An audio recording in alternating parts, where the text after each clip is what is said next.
Boa noite a todos. Vamos iniciar o estudo dessa semana, entrando em sintonia com a energia desse ambiente, nos preparando para mais uma semana de caminhada, com a consciência de que não é apenas no passe, ao final, que a gente recebe essas energias. Durante todo o tempo que a gente está aqui dentro, a espiritualidade já está trabalhando de acordo com a nossa necessidade. E se a gente estiver numa postura receptiva, tranquila, facilita esse trabalho. Então vamos iniciar com uma prece, mentalizando uma semana agradável, que a gente possa absorver essas energias e que nos auxiliem nessa caminhada. Pai nosso, que estais nos céus, santificado seja o vosso nome. Venha a nós o vosso reino. Seja feita a vossa vontade, assim na terra como no céu. O pão nosso de cada dia nos dai hoje. Perdoai as nossas ofensas, assim como nós perdoamos a quem nos tem ofendido. E não nos deixeis cair em tentações, mas livrai-nos do mal. Que assim seja. O vídeo do Amigos da Luz, esse aqui é recente, ele fala um pouco sobre o livre-arbítrio. Depois do vídeo a gente vai comentar um pouco. Pai nosso que estás nos céus, e eu nas camas, nós temos livre-arbítrio, né? Não, só para tirar uma dúvida, rapidão. Nós podemos escolher as coisas que a gente vai fazer e tal, e aí lidar com as consequências delas, segundo a lei de causa e efeito. Tudo bem. Se o meu livre-arbítrio está na garantia ainda, eu não sei, porque eu acho que está com defeito. Eu escolho as coisas e eu não consigo realizar. Tem isso. Por exemplo, se eu amanhã escolher assim, quer saber? Vou para Paris. Não posso ir, porque me falta dinheiro. Eu acho que o senhor tinha que mandar o livre-arbítrio, mas tinha que mandar também um subsídio ao arbítrio.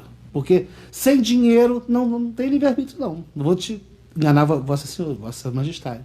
O senhor pensou bem. O senhor pensou, quer saber? Eu vou botar esses meninos fazendo o que eles quiserem, livre-arbítrio, para lidar com as consequências. Mas o senhor não pensou tudo, porque também muito universo para cuidar, né? Muito universo. O senhor também está aí preocupado com todas as folhas que caem da árvore, né? A gente sempre fala disso, porque eu acho isso absurdo.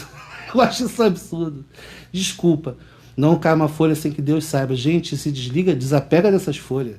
Tem muita árvore, tem muita folha demais. Sabe? Se o senhor ficar focado nisso, o senhor não vai fazer outra coisa. Bom, não estou dizendo aqui que não funcione, que é PT, que é perda total, não. Estou falando assim, funciona só um pouquinho, para coisa boba. Tipo, eu consigo escolher, por exemplo, a roupa que eu vou usar.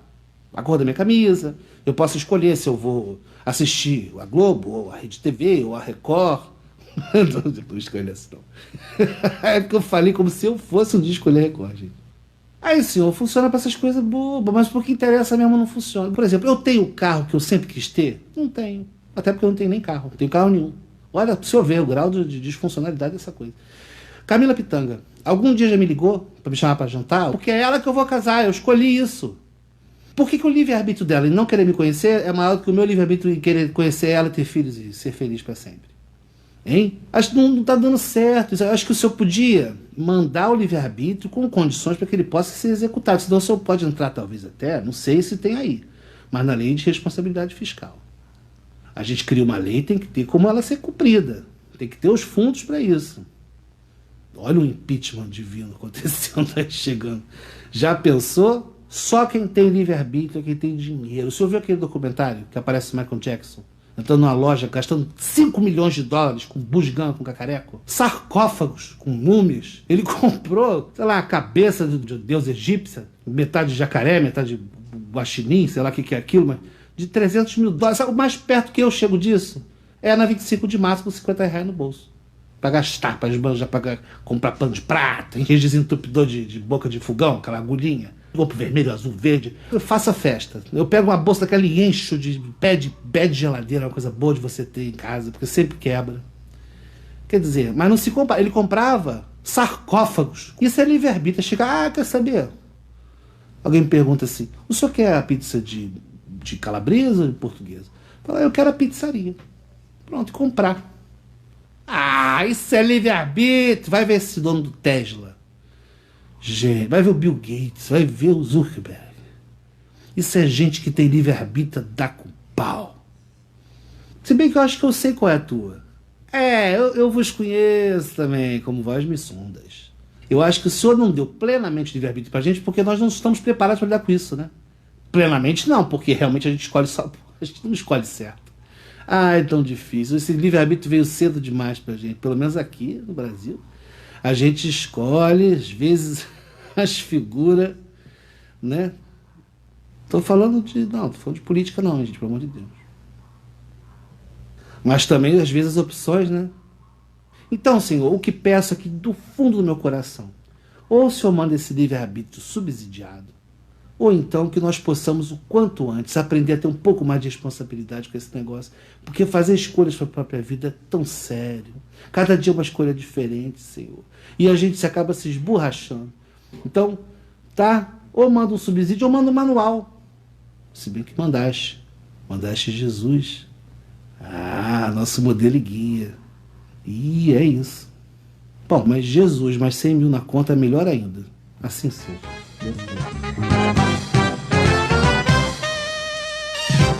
Que nós possamos usar nosso livre-arbítrio com muita sabedoria, Senhor. Por exemplo, você que está nos assistindo pode agora mesmo assinar o canal. Pode clicar no sininho, pode fazer um comentário, pode compartilhar esse vídeo. Pode ser um apoiador do Amigos da Luz. Livre-arbítrio. Arbitration free.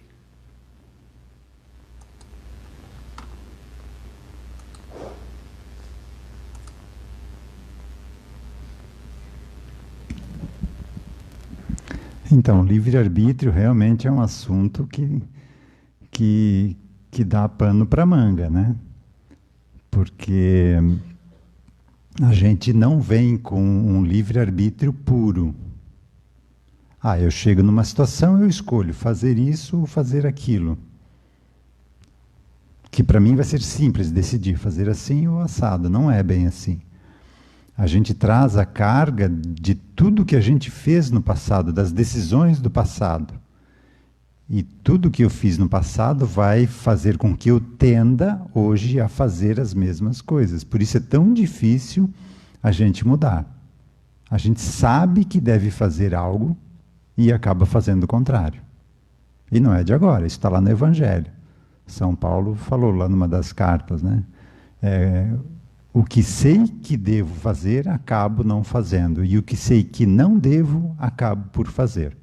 Então a gente está nesse ponto que a gente já sabe o que é certo, mas de tanto ter feito isso em vidas anteriores, isso gerou uma inércia, uma força para continuar fazendo as mesmas coisas. Então é difícil fazer essa mudança. Então a gente não tem realmente um livre-arbítrio simples. Ele tem essa tendência, essa influência de a gente continuar fazendo o que fazia no passado. Então a gente não nasce numa vida, numa persona nova aqui, como uma página em branco. Ela já está 30% escrita. A gente consegue, desses 30% que está escrito, consegue mudar um pouco de acordo com a nossa vontade. Mas exige esforço para essa mudança. Então, o livre-arbítrio não é também tão simples, porque hoje eu estou colhendo o que eu plantei no passado. Então, hoje eu não tenho livre-arbítrio para algumas coisas, porque eu lesei esse livre-arbítrio lá no passado. Então, hoje isso veio como um impedimento para um aprendizado, para que eu aprenda a fazer boas escolhas com o meu livre-arbítrio. E hoje também estou fazendo com o meu livre-arbítrio as situações que eu vou viver nas próximas vidas. Então não adianta cruzar os braços. Já que eu tenho que colher o que eu plantei até agora, então para que se esforçar? Mas não pode esquecer que eu estou plantando hoje ou amanhã. Não tem pausa nisso, não tem parada. Essa evolução ela é contínua e gradual. Então vale a pena estudar melhor isso aqui, para que a gente tenha razão do nosso lado, porque até então era só algo muito religioso, né? Você tem que fazer isso, porque senão vai para o inferno, mas o inferno é algo tão fora da realidade que a gente nem tinha mais medo disso, né? Então, você não acaba realmente acreditando naquilo a ponto de mudar a tua vida. A gente acaba criando ali uma cisão, né? Um dia por semana, então, é religião. Então, eu vou lá na igreja, eu cumpro com as minhas obrigações, mas de segunda a sábado é outra história. Nós somos meio esquizofrênicos nesse sentido, ou pelo menos fomos até agora, né? Está na hora da gente começar a assumir a responsabilidade do que a gente veio fazer aqui. De que não é só um dia por semana, é 24 horas por dia que a gente está nessa caminhada de aprendizado evolutivo. E não é aqui no estudo, o principal é fora daqui, quando a gente está lá em casa com aquele parente difícil, ou com o patrão, o companheiro de trabalho difícil. É lá que a gente precisa estar exercitando o que a gente entende aqui. E a gente se esforça tanto, 8, 10 horas por dia para ter um bem-estar material, né? E quanto tempo a gente se esforça diariamente para o nosso bem-estar espiritual, mental, emocional? É muito pouco ainda. A sociedade vai empurrando a gente, né? Você tem que trabalhar, você tem que conseguir, você tem que conquistar. E a gente vai se deixando levar. E quando vê, passou o ano, quando vê, passou uma década, quando vê, está passando a vida e a gente se deixou levar. Então está na hora de a gente assumir o controle da nossa vida. E com a razão do nosso lado, a gente entendendo o porquê, fica mais forte. A gente consegue buscar essa força para essa mudança. Aí a gente sabe que o que Jesus trouxe lá não é só algo bonito, que o amar ao próximo como a si mesmo é uma lei universal de causa e efeito. Ama teu próximo como se fosse você no lugar dele, porque você vai estar lá. Se não nessa, numa outra vida. E aí a gente consegue se esforçar, porque sabe que vale a pena. E isso ainda não é o final, né? Porque o ideal é que a gente tratasse o próximo como a nós mesmos, porque é o certo a fazer, não só porque a gente vai estar do outro lado. Mas agora a gente precisa desse incentivo. Saber que vai estar do outro lado para que a gente consiga fazer essa mudança. Mas vai chegar um ponto em que a gente vai fazer porque é o certo a fazer. Nem vai se preocupar se está fazendo ou não. Isso é algo natural já. Alguma dúvida com relação ao livre-arbítrio? Tranquilo? A gente está no estudo da trilogia Evolução, ainda no segundo livro, que trata mais dos aspectos pessoais. Deve estar quase no final desse estudo, depois passa para o terceiro, que trata um pouco mais da evolução planetária. E aqui ele está abordando a formação do corpo físico. Quando a gente vem encarnar, como é que se dá isso? O que influencia a formação desse corpo, né? Porque de dois pais saem filhos, às vezes, completamente diferentes. Tanto na fisionomia, a moral e o caráter nem se fala, porque não foi o pai e a mãe que deram isso como herança genética para o filho, né? Isso eles trazem da sua caminhada evolutiva, mas fisicamente, porque uns têm tanto problema, outros têm tanta saúde, uns são mais bonitos, outros não. Em contato com a mãe biológica, o espírito começa a sua ligação física. Então, antes de haver a fecundação do óvulo, o espírito que vai renascer já está ali do lado. Já está em conexão energética com a mãe e com o pai. A energia do espírito reencarnante seleciona por atração vibratória, como se fosse o magnetismo, ele atrai o óvulo que vai amadurecer naquele ciclo. Então, por atração, ele atrai aquele que é o mais compatível com o corpo que ele precisa gerar e o impulsiona a sua maturação. Entre milhares de ovócitos que carregam características genéticas diferentes, o óvulo que entra em maturação é aquele que energeticamente foi selecionado pela vibração do espírito acoplado ao campo áurico materno. E este ovócito iniciará o processo de desenvolvimento do fenótipo, características do corpo físico, impresso no DNA do novo corpo. Nesta fase, o molde espiritual O que é esse molde espiritual? A gente chama de MOB, Modelo Organizador Biológico. É uma parte do nosso corpo astral. Esse molde espiritual, para o corpo físico do reencarnante, está sendo preenchido apenas pelas características herdadas do corpo materno. Então, nessa fase inicial, é apenas o corpo materno que está influenciando. Funciona como a atração magnética do ímã sobre o pequeno pedaço de ferro, em meio à fina camada de serragem. Quando passa o ímã sobre a serragem, apenas o ferro será atraído. Quando o espírito reencarnante se aproxima da mãe, apenas o ovócito correspondente às suas características será ativado. Então não foi por acaso que a gente formou esse corpo. Foi por atração.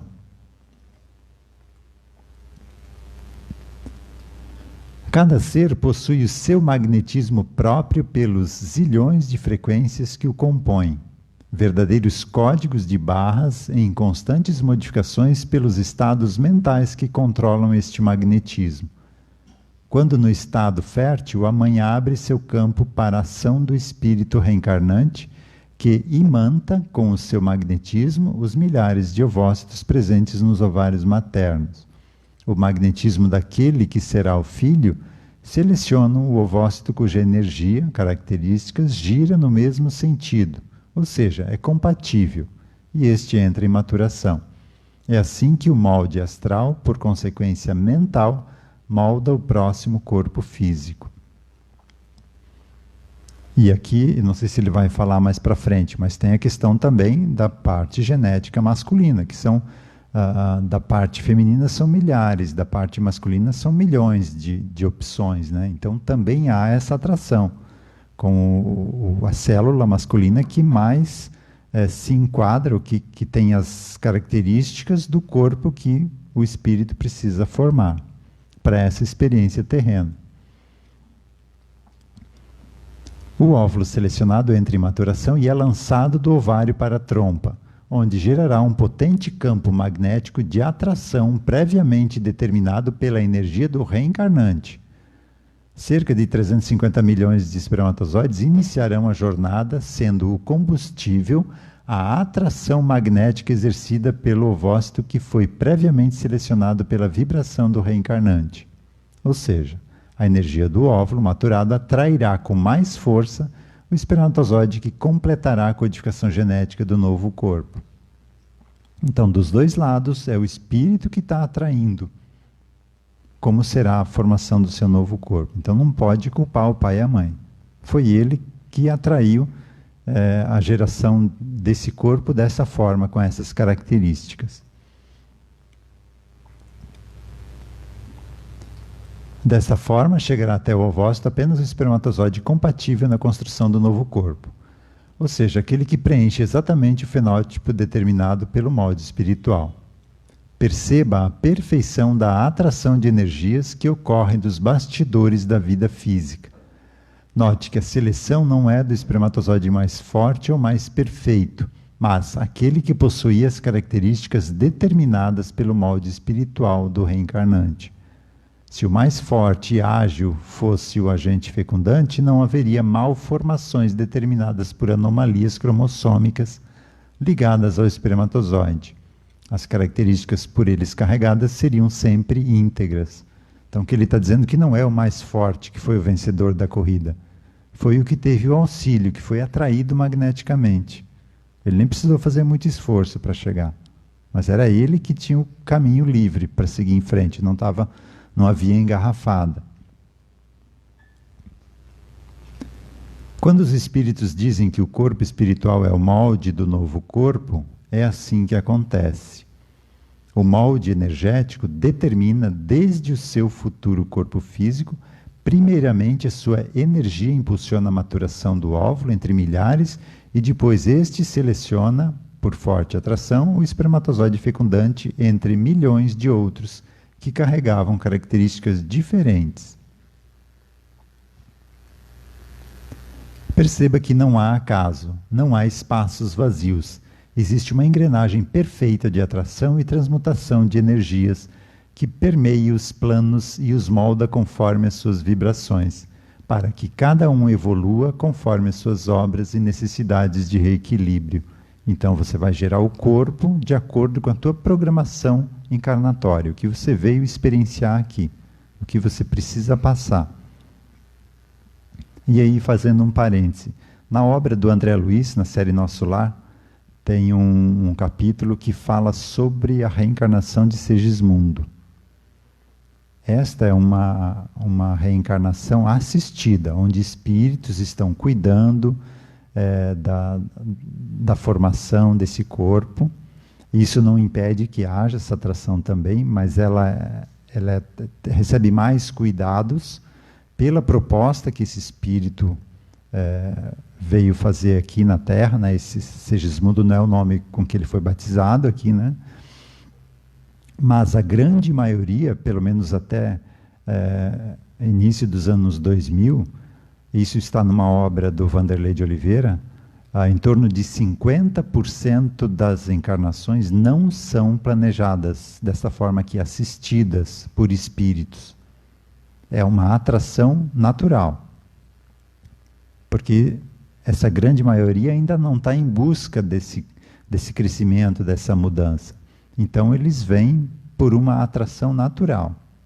Aí não tem muita escolha se o próximo corpo vai ser masculino ou feminino, vem de acordo, não existe uma programação, né? Vem de acordo com a necessidade do espírito, que ele está mais pendendo para um lado, vai atrair para o outro lado para ele reequilibrar.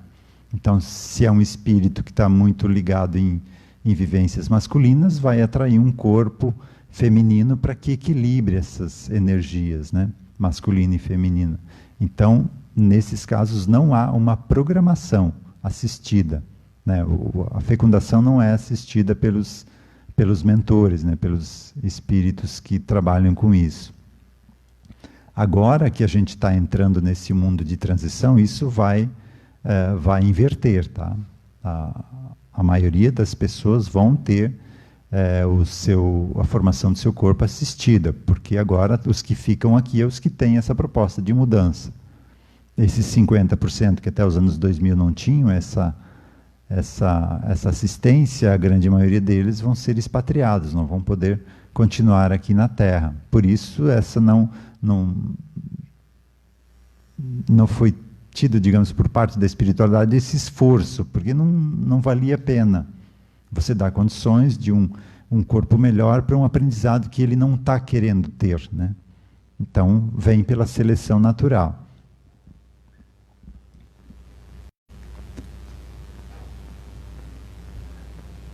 O corpo físico é assim construído de acordo com a própria base energética, seguindo agora a exposição ao mundo físico como mecanismo de manifestação do espírito. A multiplicação celular ocorre na formação do novo corpo, prendendo o molde vibratório prévio, onde as alterações deste molde imprimirão doenças e deformidades no novo corpo. Então, recebeu do pai e da mãe um corpo 0 quilômetro. Mas esse MOB que eu comentei antes, esse modelo organizador biológico, carrega inúmeras situações de passado. Então, essas desarmonias de passado vão fazer com que nesse novo corpo ele se desenvolva melhor ou não em determinados aspectos.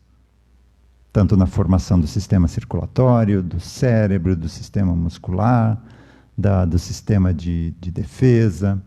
Então, a partir da fecundação, não é mais o pai ou a mãe que vai determinar se o corpo vai ser saudável ou não. É o espírito que está ligado a esse corpo que vai imprimir no corpo, vai permitir que essas duplicações, mitose, meiose, não sei qual é o termo biológico aqui, mas que essa duplicação de células, né, ocorra de uma forma saudável em determinado sistema ou não.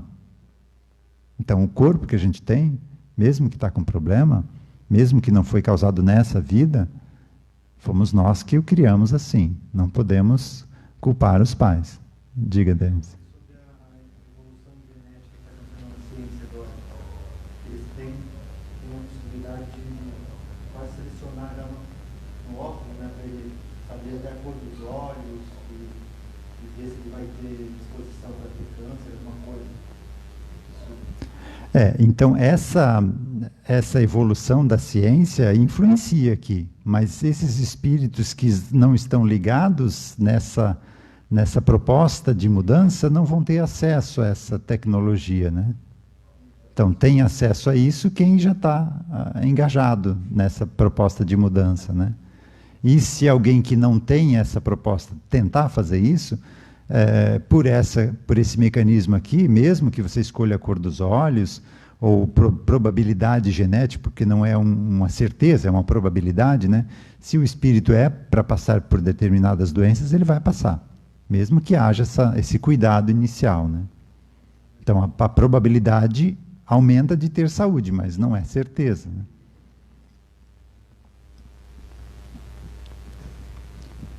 E a ciência evolui conforme a gente está precisando, né? Quando veio aquela onda da AIDS, né? A espiritualidade falou, não, já tem cura para a AIDS, só que não é divulgada porque o ser humano ainda precisa dela como um mecanismo de aprendizado. Quando ninguém mais precisar passar pelo aprendizado de ter AIDS, a cura vai estar aí, vai estar disponível. Ou seja, vai ser disponibilizada, ela já existe. Então, os avanços correm junto, concorrem com a nossa evolução moral. Quanto mais a gente melhorar, mais o resto vai melhorar também.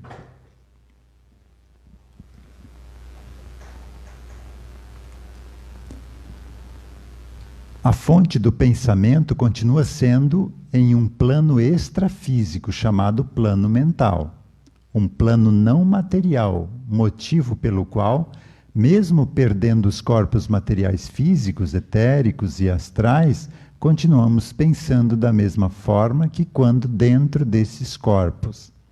Então ele está dizendo que o plano mental aqui, ó, ele já está em funcionamento quando está formando o embrião. E ali no embrião não tem um cérebro físico ainda. E a gente tem essa certeza porque quando você faz uma TVP numa pessoa, induz ela a entrar em regressão, ela conta em detalhes o que estava acontecendo antes de haver a fecundação, durante a fecundação, ela conta o que a mãe sentia, como a mãe se conversava com ele ou não, qual foi a reação do pai quando soube que estava grávida.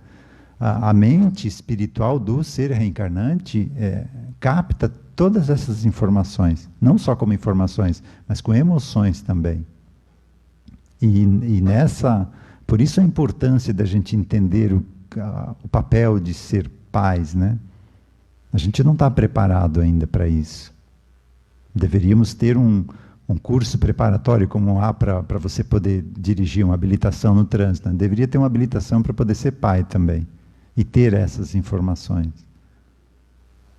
E aí o pai e a mãe acham que só depois que tem 3, 4 anos é que o filho começa a entender o que é a vida. Não, desde o momento, até antes da fecundação, ele já está ali do lado e está registrando tudo o que acontece ali com a chegada dele. E isso gera muitos traumas depois, né, quando não há esse cuidado inicial, quando o filho não é bem quisto, né? Mesmo que depois que nasceu os pais mudem de ideia, não, vamos amar esse filho, vamos ajudar ele de toda forma, mas lá no início ficou registrado, e ele vai ter sempre aquela sensação de abandono, de rejeição, e não sabe por quê, porque os pais sempre o amaram.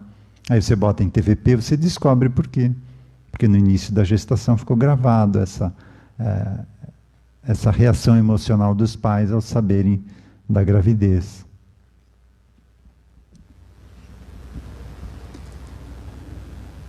O espírito, quando desencarna, não se transforma, apenas perde a sua cobertura mais densa. O seu interior é o mesmo. Então, no momento do desencarne, esse relato das pessoas, desse flashback, dessa retrospectiva rápida, né, é o mecanismo de toda a informação que está no cérebro físico baixando para o corpo mental. Mas não se perde nada, o cérebro ali vai começar a entrar em desagregação, né? Vai deixar de funcionar. Mas toda a informação dessa vida vai para o inconsciente. Então você não perde nada.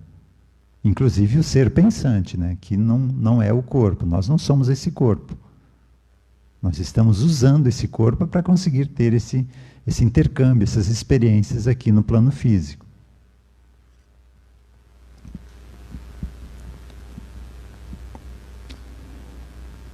Na encarnação atual, a mente trouxe um cachê, ou cache, para ser preenchido com novas experiências, chamado consciente.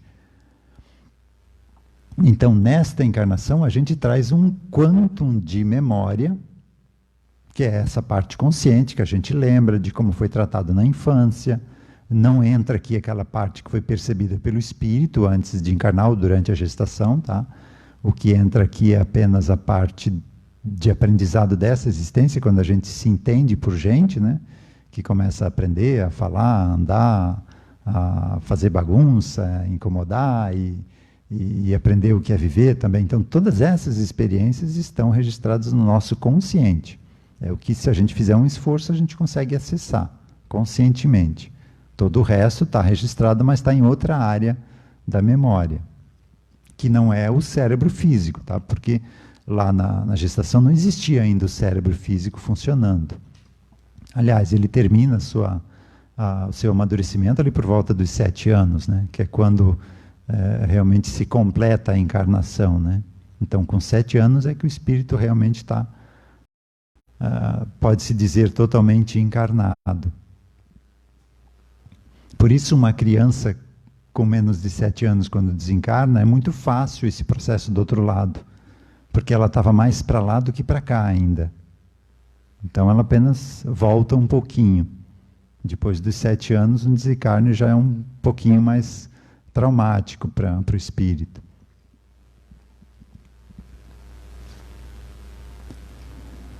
As personalidades passadas estão arquivadas como hologramas com cachês prontos de informação em departamentos inconscientes.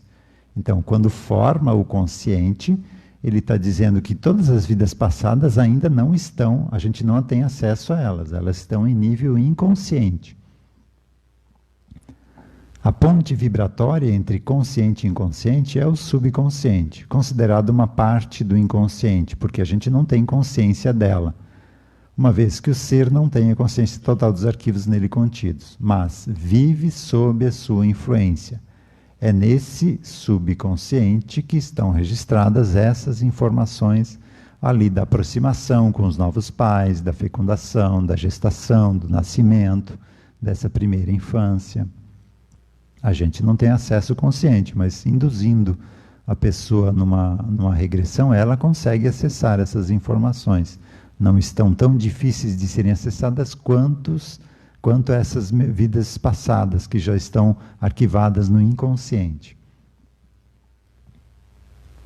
E vive sob uma influência intensa. Uma emoção negativa registrada lá na fecundação pode determinar uma vida inteira da pessoa se sentir rejeitada, não se sentir aceita. Então, determina como vai ser a qualidade de vida emocional dessa pessoa. E com essa terapia dessa TVP perinatal, você consegue, digamos, tirar esses picos emocionais que ficaram gravados ali, e a partir dali a pessoa começa a conseguir lidar com isso. Nas primeiras encarnações humanas, lá quando a gente saiu do reino animal, o espírito já recebeu a capacitação de utilização da razão. Só recebeu a capacidade, né? Consequentemente, já possui os canais de manifestação dela no meio físico, por meio do córtex pré-frontal do cérebro físico. No entanto, continua ativando mais as áreas ligadas à animalidade. Então, é como se a gente recebesse um equipamento sofisticado e não soubesse usar. Né? Você recebe lá um forno combinado, vamos pegar aqui um exemplo de um restaurante, para você fazer miojo, né? E é o que a gente fazia, a gente recebeu esse corpo e continuava vivendo ainda como na animalidade, né? Muito ligado aos instintos. Isto pode ser comprovado medindo-se a atividade mental humana por 24 horas de alguns seres diferentes, de diferentes personalidades. E será percebido que as áreas mais ativadas são diferentes no brando e no violento, apesar de suas estruturas físicas cerebrais serem similares. Os seres mais serenos e sábios ativarão por mais tempo as áreas pré-corticais, ligadas à área da transcendência. Então, a estrutura do corpo físico é a mesma, mas como o espírito usa esse corpo, ele vai ativar áreas diferentes do cérebro. E isso é o que a gente fala aqui com reforma íntima. Quanto mais você buscar se conhecer, você vai estar ativando áreas diferentes do teu cérebro. Não vai estar alimentando as áreas ligadas a essas questões instintivas, egóicas lá de passado. E o espírito leva essa mudança para ele depois que desencarna. E quando vai formar um novo corpo, esse corpo já vai estar mais adaptado com essa tendência dele de ativar determinadas áreas cerebrais. E partes mais ligadas ao instinto vão ficando atrofiadas por falta de uso. E assim o corpo humano vai evoluindo junto com o espírito também, que está usando aquele corpo. Então a humanidade como um todo, daqui a 1000 anos, vai ter corpos físicos muito diferentes do que a gente tem hoje. Para você, daqui a 1000 anos, para você ser médium, vai ser algo comum. Não ser vai ser algo estranho. E hoje em dia são muito poucos, e a maioria dos que tem essa mediunidade é uma mediunidade recebida para fazer um trabalho, não é uma mediunidade conquistada ainda. Não é por mérito, como foi de Chico Xavier, né? A maioria dos que recebem é para correr um pouco do tempo perdido. Então o corpo humano vai também evoluindo em conjunto com a evolução espiritual.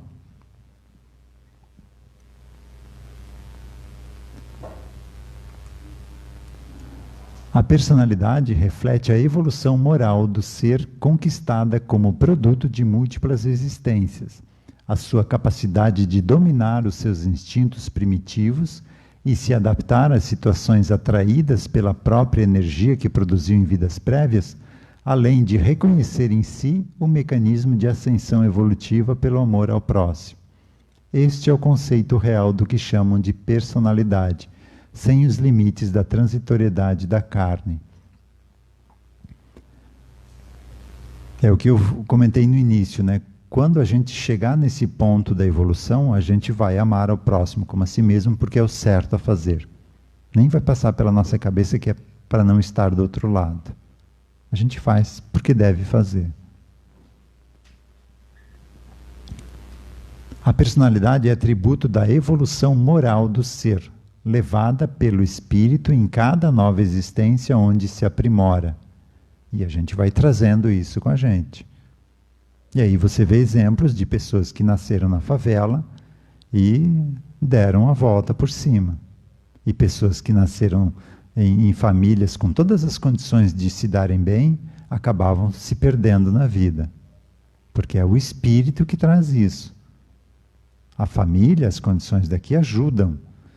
Mas o que vai determinar são as tendências e a força do espírito em querer mudar ou não.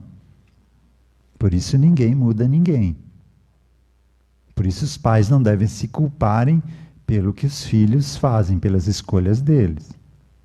A gente faz a nossa parte, dá o exemplo sempre, a educação principalmente ali até os 7 anos, depois disso apenas o exemplo, se a gente fala é pior do que não falar, né? Mas não se culpar pelo que eles se tornam, pelas escolhas da vida. É o caminho deles. Não fomos nós, e a gente tem essa ideia de que a gente foi o criador do filho, que a gente foi tudo para ele, que fez tudo. Né? Não é não. A gente apenas deu um envoltório e um pouquinho de educação no início da vida deles. Mas conforme ao desenvolvimento dessa personalidade encarnada, o inconsciente vai baixando aos poucos. E quando chega ali nos 21 anos, então parece que o teu filho é outra pessoa, né? Porque realmente ele muda. Ele realmente está acessando ou manifestando todo o potencial dele de passado. Para o bom, para o bem ou para o mal. Para querer evoluir ou não, para querer ajudar ou não. Então não se culpar por isso, compreender.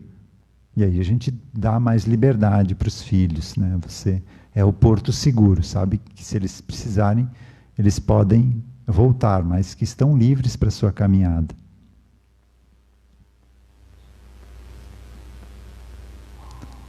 Quem é, Bruno? Nicole?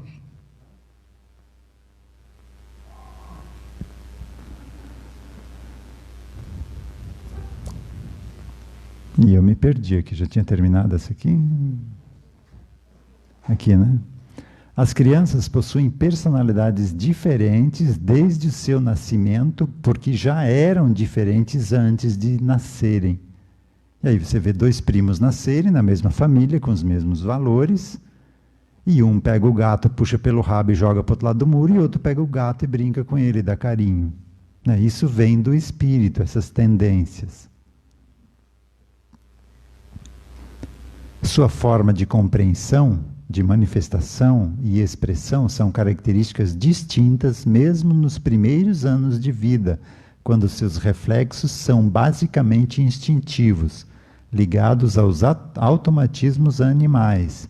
E o Kardec dá esse alerta na codificação. Ele diz o seguinte: observe as tendências dos seus filhos desde a mais tenra idade e envie os esforços para mudar tendências que você sabe que não são boas.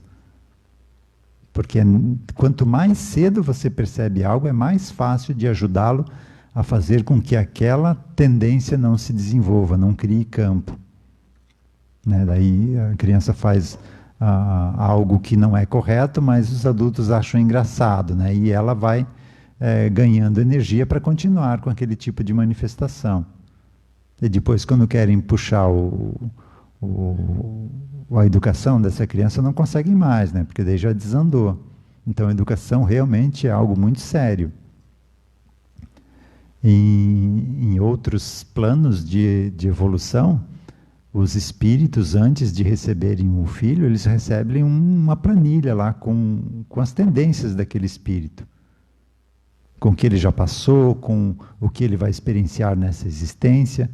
Então, antes de nascer, os pais já sabem em que pontos vão ter que trabalhar, quais são os pontos que já estão tranquilos. E a gente está caminhando para isso. Esse plano de regeneração é para a gente ter acesso a isso.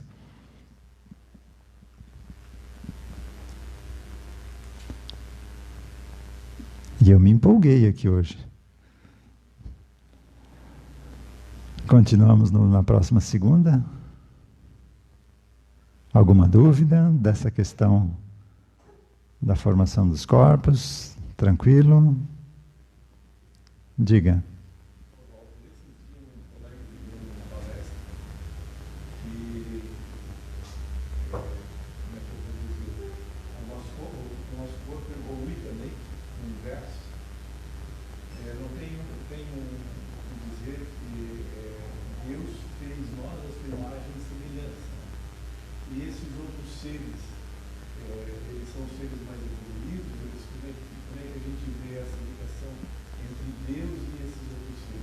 Esses outros seres, você se refere a quê? A seres angelicais, acima da nossa humanidade?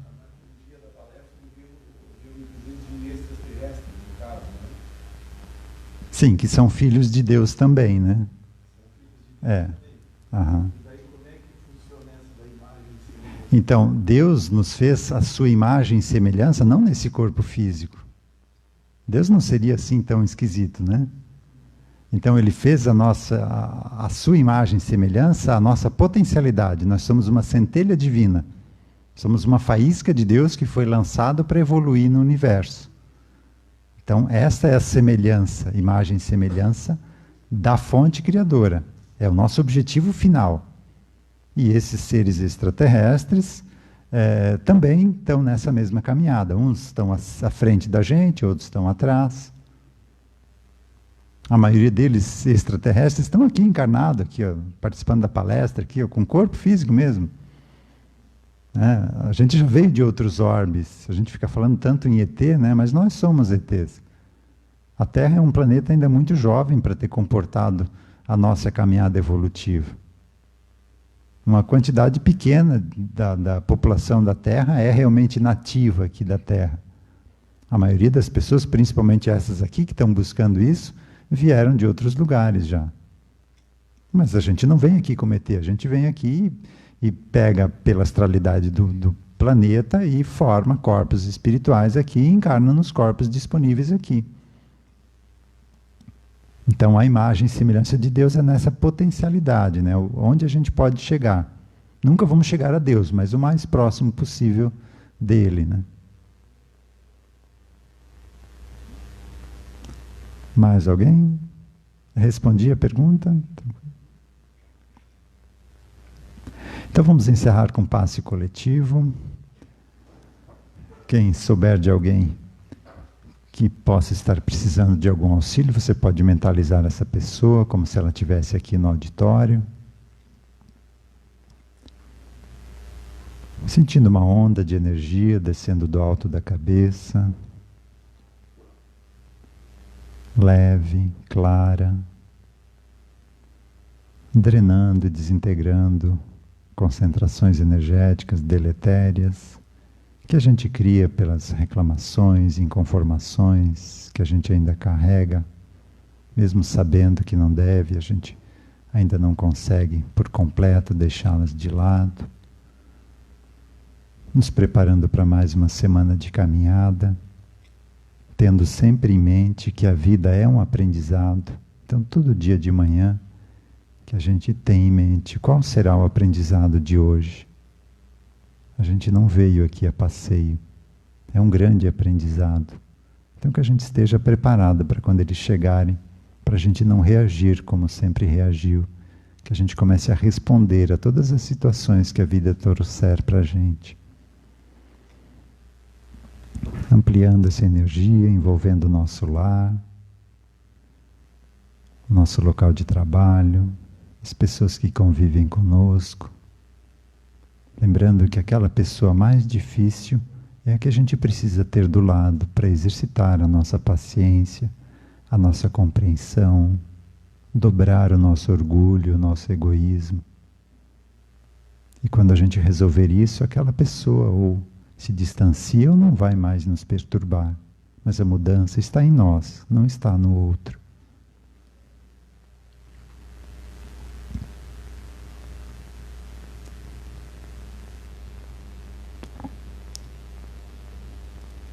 Uma semana abençoada a todos e uma boa noite.